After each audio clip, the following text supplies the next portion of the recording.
Rahul Gandhi says, we have some things in common with Sri Lanka.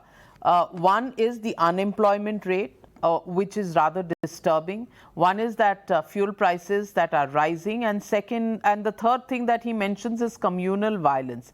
Do you think these three comparisons actually hold up for India, and is India going to go the Sri Lanka way, as critics of your government have been stating? Well, I can't comment on specifics of political rhetoric. The numbers are clearly there. Inflation in Sri Lanka is running somewhere in the range of 40 to 50%.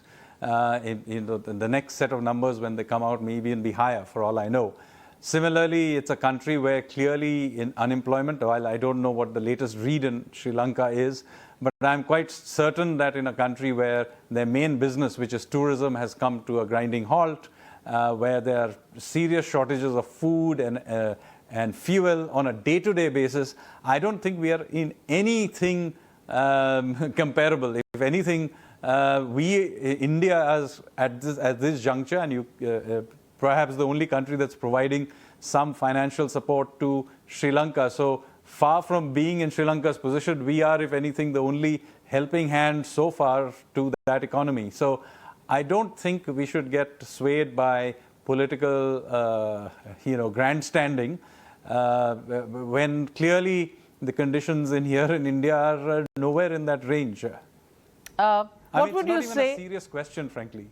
What would you say about the dollar-rupee rate, where the depreciation has just been so pronounced that it's fallen about 7% in the last 7 months? 80 rupees to a dollar. Is that something that would be a reason for concern for the government? Not in itself. So let me explain.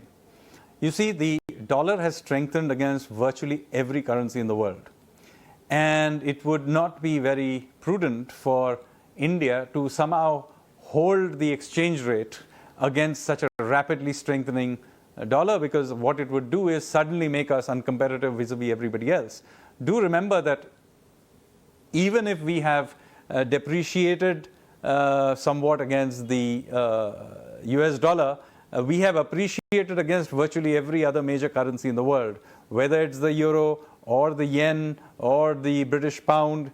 Now, we would not be being sensible if we attempted now to hold the rupee at a particular level, because all we will do is provide speculators with a target.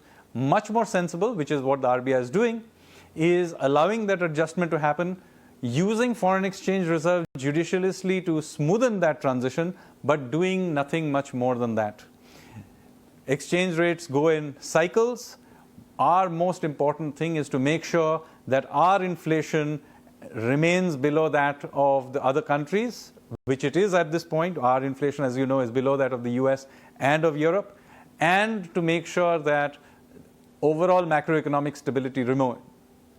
If we manage to maintain this macroeconomic stability, when the cycle turns, our exchange rate will come back.